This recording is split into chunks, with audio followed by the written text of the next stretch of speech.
I got the divorce papers by email, while I was still in the desert. 13 years of marriage ended in a PDF attachment. My name is Nathan, 42 years old, Staff Sergeant with the 82nd Airborne. I'd been in Kandahar for 4 months when Becky decided she was done waiting. The subject line read, "Let's be adults about this." The message itself was 3 sentences long. She'd already filed the paperwork. She'd already emptied our joint account. She'd already moved her new boyfriend, Jeremy, into our house in Spokane. I read the email twice, closed my laptop, took a shower in the communal stall, got dressed for my shift, said nothing to anyone. When I got back to my bunk that night, I replied with one word. Understood. That was it. No argument, no begging, no threats. Wilson, my bunkmate, noticed something was off. "You good, man?" he asked, not looking up from his book. "Yeah," I said. "Just some stuff back home." He nodded, and that was the end of it. Military guys know when to leave things alone. Truth is, I wasn't surprised. 6 months before deployment, things had changed. Small things. Becky stopped asking about my day, started working late at the dental office where she answered phones, started going to the gym 3 times a week, but never seemed to break a sweat. New clothes, new friends I never met, new passwords on her phone. I didn't confront her, didn't start checking her messages or following her around. That's not who I am. But I wasn't blind either, so I made some quiet moves of my own. Nothing dramatic, just precautions. I secured important documents in a storage unit across town, birth certificate, marriage license, house deed with only my name on it thanks to the VA loan, military benefits paperwork. I moved my grandfather's watch and my mom's old silver to the same unit, things that mattered. I also opened a separate account at a different bank and started diverting part of my pay there. Not enough that she'd notice, but enough that I wouldn't be starting from zero if things went south. The night before I deployed, she hugged me at the airport and said, "Stay safe, okay?" Her eyes were dry, like she was saying goodbye to a coworker, not a husband heading to war. I should have known then, but part of me still hoped I was wrong. I wasn't. What she didn't know was that I'd prepared for this moment, and what she didn't understand was that I never start fights. But I do finish them. I met Becky at a friend's barbecue in 2010. I was home between tours, staying with my buddy Jason in Spokane. She was finishing nursing school but ended up working admin at a dental practice instead. "Less stress," she said. We were married 8 months later. Becky used to say she was proud of my service, though she never quite understood it. Her dad was a bank manager, her brother a pharmacist. No military in her family. She'd ask when I was going to get a real job, not realizing that after 15 years, the Army was my career, not just a job I was killing time at. We bought our house in 2014. Nothing fancy, but it was ours. 3 bedrooms, small yard, quiet neighborhood. My name was the only one on the mortgage since the VA loan was in my name, but I added her to the deed because that's what married people do, share things. My dad died a year after we got married, heart attack while shoveling snow. My mom passed 3 years later, lung cancer, though she never smoked a day in her life. They left me some money, not a fortune, but enough that Becky and I could pay off her student loans and still have a cushion. I deployed 4 times during our marriage, Iraq twice, Afghanistan twice. Each time I came home, Becky seemed a little more distant, a little more restless, like she was playing a role she'd outgrown. "I didn't sign up to be a military wife," she told me once after I mentioned possibly re-upping for another 4 years. "I'm tired of being alone all the time." I understood that, I did. But the Army was the only place I ever felt like I truly belonged. I was good at my job. People depended on me. In 2019, things started changing. Small stuff at first. Becky got irritated when I called during her girls' nights. Started talking about how her friend Melissa had divorced her husband and was living her best life now. Started making comments about how we didn't really have anything in common anymore. I suggested counseling. She said we were fine, just going through a phase. Then came the late nights at work. The weekends away with friends I'd never met. The new clothes. The gym membership she rarely used. I should have confronted her. But that's not how I handle things. Never have. My dad taught me to think before I speak, to be sure before I act. So I watched, and I prepared, quietly, because my gut was telling me something was coming. And in this life, you learn to trust your gut. 2 weeks after getting the divorce email, I was sitting in the mess hall when my phone buzzed. A notification from our bank app. Another withdrawal, $8,500, almost everything that was left. I set my fork down and opened the app. The joint account balance was down to $212.37. Our savings, $47,000 we'd built up over years, was gone completely. Transferred to an account I didn't recognize. Murphy, one of the guys from my unit, glanced over. Bad news? I locked my phone. Nah, just some account stuff. That night, I called our bank from the base phone center. Turned out Becky had been moving money for weeks, small amounts at first, then larger ones. The big transfers started the day after I deployed. I hung up and stood in the hallway for a long time, watching guys laughing, calling their kids, their wives, their parents. Normal life happening all around me while mine was burning down. That's when Wilson found me. Heard from Alvarez that you looked like you'd seen a ghost at dinner, he said. What's up? I don't usually share personal stuff, but Wilson had pulled me out of a bad situation in Kandahar once. I trusted him. My wife emptied our accounts and moved her boyfriend into our house, I said. Sent divorce papers while I was on patrol last week. Wilson didn't give me the usual bullshit. No, I'm sorry, or that's rough, or you'll find someone better. He just asked, what's your plan? Not sure yet, I said. He nodded. Let me know if you need anything. That night, I couldn't sleep. I pulled out my laptop and logged into our home security system, something Becky probably forgot I could access remotely. The cameras showed a strange truck in our driveway. A man I'd never seen before walking our dog, using my coffee mug, wearing my Seahawks sweatshirt. And there was Becky, laughing in the kitchen I'd renovated myself during my last leave. Something shifted inside me. Not anger exactly, something colder, clearer. I closed the laptop and pulled out my phone, made a list. Call James, Army buddy who became a lawyer. Check the VA loan terms. Contact Master Sergeant about emergency leave. Review home refinance documents, something Becky mentioned casually last year. Check the security on my military pension accounts. I didn't feel sad anymore. I didn't even feel angry. I felt focused, like I was planning a mission. This wasn't about emotion now. This was about strategy. At 0500, before my shift started, I sent an email to James with the subject line, "Need legal help, discreet and urgent." His reply came an hour later. "Call me. Secure line only." When I hung up from that call, I knew exactly what I needed to do. I didn't need to yell. I didn't need to threaten. I didn't even need to confront her. I just needed to wait and watch and let her own actions become the trap. 2 months later, I was back on American soil. I didn't tell Becky I was coming home, didn't call, didn't text, just checked into a motel in downtown Spokane under a different name and contacted James. We met at a diner 10 miles outside of town. "You look like hell," he said, sliding into the booth. "Feel like it too," I replied. James handed me a folder. Got everything we discussed. The house deed, loan documents, bank statements, and this. He pulled out a separate paper. "Found something interesting when I was digging into your finances." It was a refinance application with my signature on it, except it wasn't my signature, not quite. Someone had tried to copy it, but missed details. The middle initial was wrong, and the stroke pattern wasn't mine. "Becky did this?" I asked, though I already knew the answer. James nodded. 3 months ago. Used the equity to pull out $30,000. Your signature is required for that since the VA loan is in your name only. Forge my signature, take out a loan against our house, then clear out our accounts and divorce me, I said. Busy woman. It gets better, James said. She listed her boyfriend as a co-applicant. He's got a record. 2 DUIs and a fraud charge from 2019.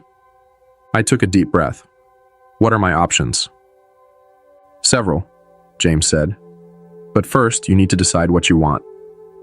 I thought about it. I want what's legally mine, and I want her to understand consequences. James smiled. Then here's what we do. The next day, I drove past our house. Her boyfriend's truck was gone, but Becky's car was in the driveway.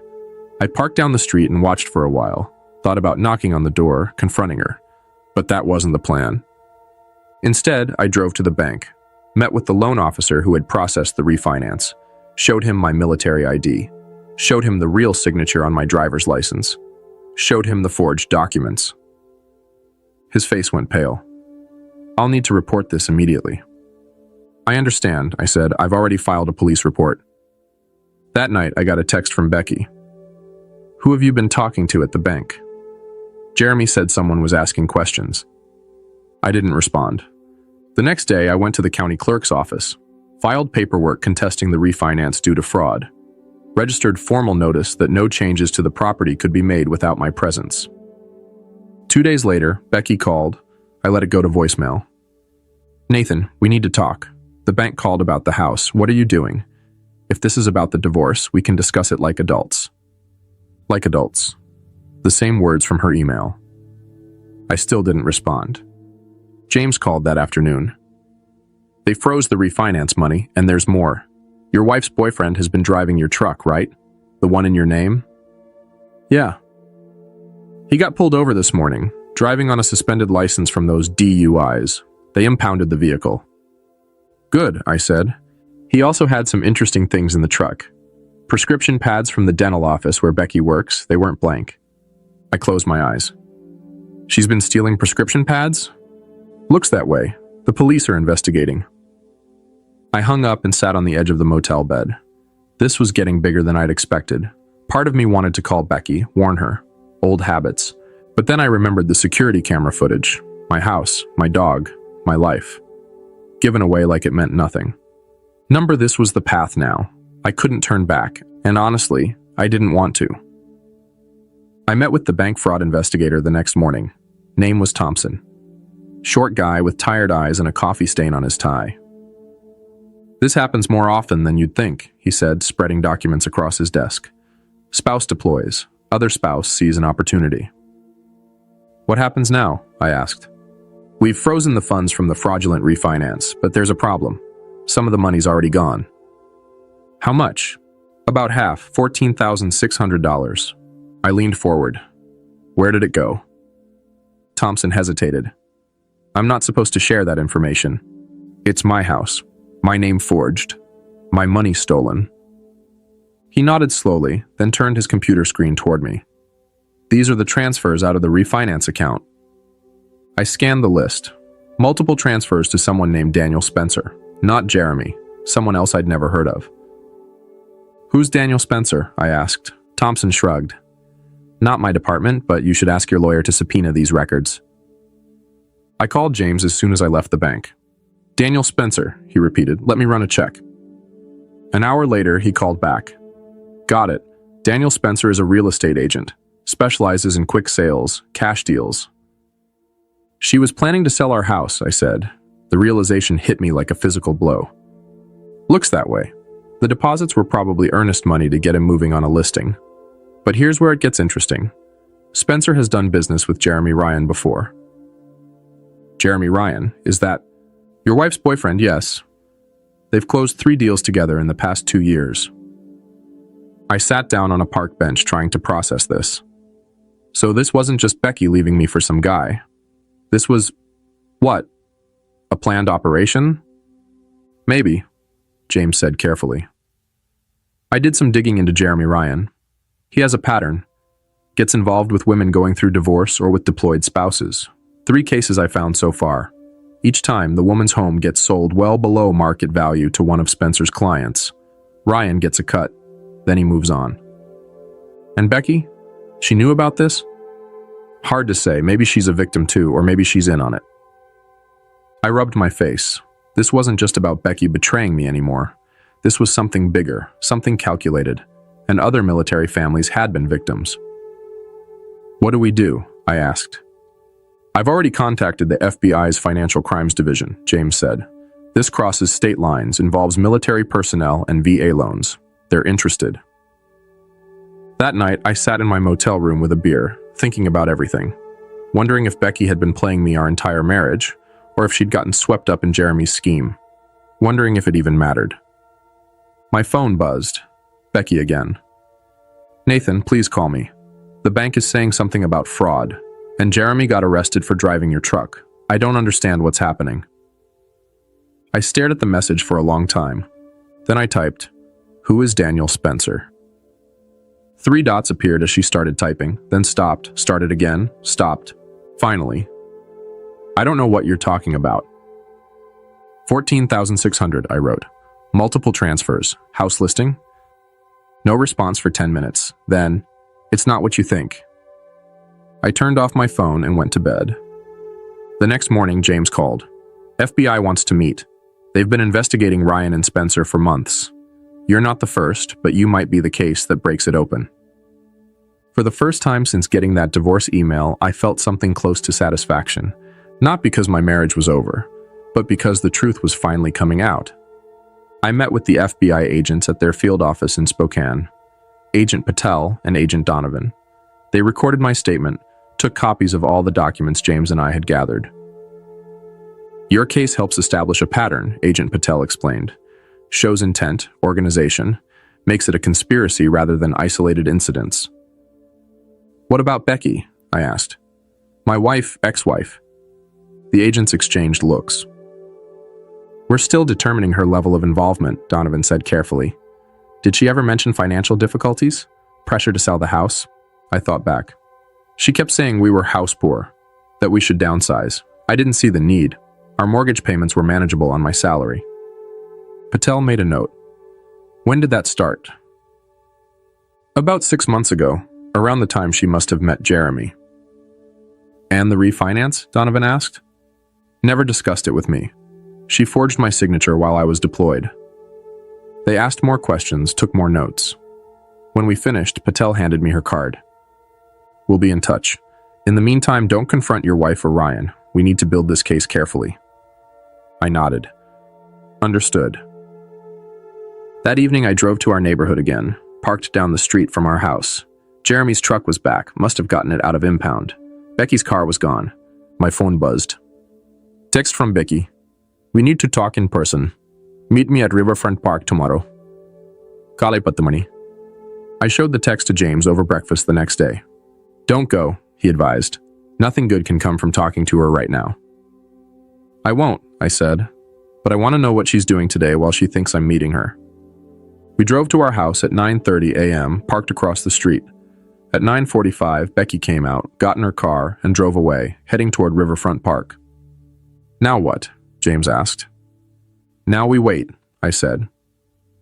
20 minutes later, a car pulled up. Real estate agent's logo on the door, Daniel Spencer. Jeremy came out to greet him. They talked in the driveway, then went inside. "Should we follow them?" James asked. I shook my head. "No need. I installed security cameras last year, interior and exterior. They upload to cloud storage." James smiled. "You didn't mention that before." "Never came up," I said, pulling out my phone. I opened the security app and angled the screen so James could see. Spencer and Jeremy were in our living room. Spencer was taking photos. Jeremy was pointing at features of the house. I turned up the volume.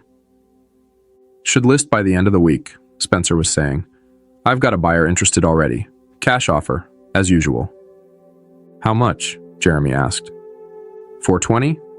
We list at 470, they offer 420, everybody's happy." "What about the husband? Becky says he's causing trouble." Spencer waved dismissively. "Military guys are all the same. They make noise, but they've got deployments, responsibilities. He'll take a settlement to make it go away." I turned to James. "You getting this?" He was already recording the feed on his phone. Every word. I forwarded the security feed access to Agent Patel with a short message. "Happening now." 30 minutes later, our house was surrounded by FBI vehicles. I watched from down the street as agents led Spencer and Jeremy out in handcuffs. My phone rang. Agent Patel. "Got them on tape discussing the fraud scheme," she said. "Plus, conspiracy, wire fraud, and attempting to sell property under false pretenses. We're going to need a formal statement from you." "Of course," I said. "And Mr. Briggs, your wife just arrived at the scene. She's distressed." I looked down the street. Becky was standing on our lawn, hands over her mouth, watching as FBI agents carried boxes of documents from our house. "What happens to her?" I asked. "That depends," Patel said. "On what she knew, and on what you want." I watched Becky for a long moment. 13 years of marriage. Good years at the beginning, before whatever this had become. I just want what's right, I said finally. The federal case moved quickly. Jeremy and Spencer both took plea deals, implicating each other and several other conspirators in what turned out to be a three-state operation targeting military families. Becky maintained she knew nothing about the larger scheme, said Jeremy had convinced her I was hiding money, planning to leave her with nothing. Said the refinance was his idea, she'd just gone along with it. Maybe that was true. Maybe it wasn't. Either way, she agreed to a settlement. Full restitution of the stolen funds, forfeiture of any claim to the house or my military pension, a signed confession about the forgery. In exchange, I didn't press charges. The divorce was finalized 6 months after that email from Kandahar. No fault, clean break, all things considered. On the day the last paperwork was signed, I got a call from Agent Patel. Jeremy Ryan was sentenced today, 8 years for fraud, conspiracy, and identity theft. Spencer got 12. Thought you'd want to know. Thank you, I said. There's something else, she added. We found evidence they've done this to 11 other military families. Your case helped us build the pattern. Those families might get their money back because of you. After we hung up, I sat on the porch of my rental apartment watching the sunset, thinking about those other families. Other men who'd deployed thinking their homes and marriages were safe, only to come back to emptiness. I hadn't planned on being the one to bring down Jeremy and Spencer's operation. I just wanted what was mine. But sometimes things work out in ways you don't expect. My phone buzzed. Text from Becky. I never meant for things to end this way. I didn't respond. There was nothing left to say. A year later, I sold the house. Couldn't stand to live in it anymore. Too many memories, too much betrayal in those walls. I used the money to buy a small cabin outside of Missoula, Montana. 2 bedrooms, 10 acres of land, a creek running behind it, no neighbors for miles. I took early retirement from the Army. 20 years was enough. I'd given enough. I got a dog, German Shepherd named Scout. Started doing carpentry work for locals. Nothing fancy, but it kept my hands busy and paid the bills. My military pension covered the rest. Sometimes I thought about Becky, wondered where she ended up. James heard she'd moved back to her hometown in Oregon, working at another dental office. Starting over, I guess. I didn't hate her anymore. Didn't much feel anything about her, to be honest. She'd made her choices, and so had I. One evening, I got a letter from a woman in Fort Worth. Her husband was in the Navy, deployed when Jeremy and Spencer tried to run their scheme on her. The FBI had given her my name as part of the case. You don't know me, she wrote, but you saved our home. Thank you for fighting back when it would have been easier to just walk away. I read it twice, then pinned it to my refrigerator. Some days, when the silence got too loud or the memories too sharp, I'd look at that letter and remember that something good had come from all of it. Last I heard, Jeremy was still in prison. Spencer, too. The system worked for once. As for me, I was finding my way forward, one quiet day at a time, building something new, something that couldn't be stolen or forged or betrayed, something that was just mine.